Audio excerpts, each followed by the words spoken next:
What's up, everyone? Welcome to the Frequency Podcast. I'm your host, Frankie J. Lopez. Hope you're all doing well. Before we get into it, please follow the podcast page, allow for notifications, rate the podcast. Also follow me on social media at Frequency Studios _ on Instagram and at Frequency Studios on TikTok. Consistent content, including a few album reviews that don't make the podcast. It's halfway through the year, so it's time to run through my favorite albums that have come out thus far in 2023. An interesting year for sure. A bunch of fantastic projects, but honestly, not as many that have wowed me like last year at this point. Not to say there isn't some incredible stuff, but I really haven't found that handful of projects that I've been addicted to. Also, kind of a down year for hip-hop, unfortunately. Hopefully the second half picks it up. Nevertheless, these are the albums that are the cream of the crop for me. I'll be hitting them in roughly chronological order, so sorry to those expecting a ranking. I just don't feel like doing that this year. I want to give these albums some more time to breathe, which has kind of been the theme of my year so far. Before getting into it, let me shout out some EPs. First off, Magdalena Bay's Mini Mix Volume 3, my intro to the indie synth and electro pop group, and I've been bumping Top Dog every day ever since. Genuinely, these two have so much personality and fire hooks. Please check this one out. We also got Uchis' EP, No One's Nice to Me. This one is just so off the wall. The production, the flow, the humor. It's chaotic, in your face, and I love it. And lastly, we have Summer Walker's Clear 2 Soft Life. My favorite overall listen from April. Wish it was a full-length album. Front to back listen. The songwriting's impeccable. Summer's looking for peace, trying to be happy, discussing her struggles with love, loyalty, and simply the disadvantages of being a black woman. Also, before getting into the list, I want to mention Tyler, the Creator's Estate Sale, which is the deluxe version of 2021's Call Me If You Get Lost. A fantastic batch of tracks added to an already stacked track list. As some of you may remember, Call Me If You Get Lost was my 2021 album of the year, and it got that much better with not only boastful moments like Dogtooth that continues the narrative of the OG album well, but also some personal moments like Sorry Not Sorry, where Tyler reveals even more of himself to the world. But that's enough of that. The moment you've all been waiting for, let's get into the albums. We've got about 14 here that I'd consider must-listens from this year thus far. Ironically, let's start with Lil Yachty's Let's Start Here. The January drop that surprised everyone, pivoting to an entirely different world on this psychedelic rock project to kick off the year, and he absolutely nailed it. Admittedly, this project is reminiscent of influences like Pink Floyd, but Yachty brings a stylistic twist with his unique vocal approaches and topics. Next up, we have Paramore's This Is Why. The band taking things into a post-punk direction, playing with a ton of sounds while staying true to their pop-punk origins. Haley Williams bringing some energetic vocal performances. We get some topical songwriting, hitting on things like war in the media, nostalgia. We also get some fantastic hooks on tracks like This Is Why and Running Out of Time. Next up, we have Caroline Polachek's Desire, I Want to Turn Into You. Still my favorite pop album thus far this year. We get diverse and eccentric vocal performances along with her ability to weave in different instrumental styles like synth pop, Latin music, power pop, while keeping the album aesthetic intact. She takes a lot of sonic riffs on here that pay off. She gives us some passionate performances, and for the most part, it's a very engaging listen. Next up, we have model actress's Dog's Body, New York hardcore electronic noise rock band that is close to the top of my list for favorite drops this year. The vocals just draw you in. They're intense, they're energetic, they're kind of playful and even sexual, with a perfect flowing track list that's every bit as abrasive and aggressive as it is incredible. Next up, we have Kali Uchis' Red Moon and Venus. Top tier inclusion and what is shaping out to be a robust discography for Kali Uchis. This album concept is crisp and clear as she dives into the various matters of love. Her performances are as sharp as ever. Maybe not as much sonic versatility as she's shown in the past, but the quality is there. And I'd go as far as to say that her songwriting may have even improved from previous projects. Next, we have 10,000 gecs by 100 gecs. And I think this thing is incredible. Contender for album of the year here. I don't care what anyone says. Almost every track has something unique and special that makes it stand out. The group not only played with a collection of sounds from metal to punk to ska to electronic, but the erratic vocals and the absurd songwriting make this thing impossible to turn off from beginning to end.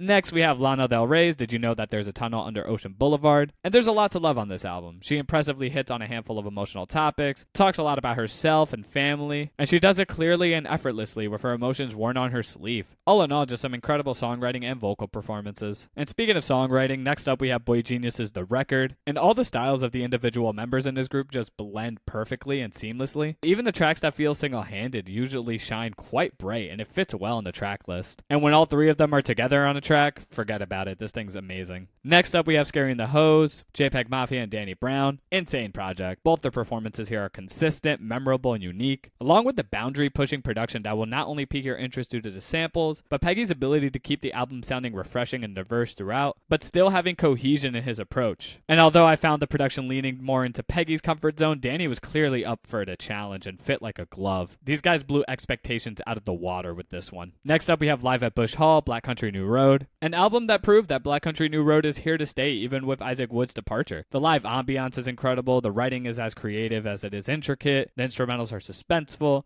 and we even get some of the catchiest hooks they've ever had on here. This band is not going anywhere, and I love it. Next up, we have Never Enough by Daniel Caesar, my favorite R&B project of the year thus far. The highs are just lovely, and it's mostly due to his strong and angelic vocals on tracks like Valentina and Let Me Go. He has grand moments on here that are smooth and sensual, especially on some of the ballads. Some of the songwriting moments may go flat, but with his varied vocals and different flows, it's hard not to enjoy this thing, because Caesar goes above and beyond on these vocal performances for sure. Next up, we have Kara Jackson's debut album, Why Does the Earth Give Us People to Love? This album is simply mesmerizing. The storytelling is captivating with these widespread topics, whether it's relationships with men who don't treat her with respect, finding self-love, Jackson pondering mortality and questioning why we must live and love simply to die. And that's just the songwriting front. The instrumentals do a lot to drive this project, especially with half of these tracks lasting more than 5 minutes. There's obviously a big need to fill in those spaces, and the production does that well with these dreamlike pianos and guitars, accented by subtleties including the chimes and vocal layers. I just love her brutal honesty on this record, along with plenty of creative vocal performances that show off a lot of personality. It's just such a well-rounded album, and honestly a huge album of the year contender as well. Next up, we have That Feels Good, Jessie Ware, a masterclass in disco funk and pop, not only bringing back that older style, but making it sound refreshing with her songwriting and vocal performances, infectious and engaging personality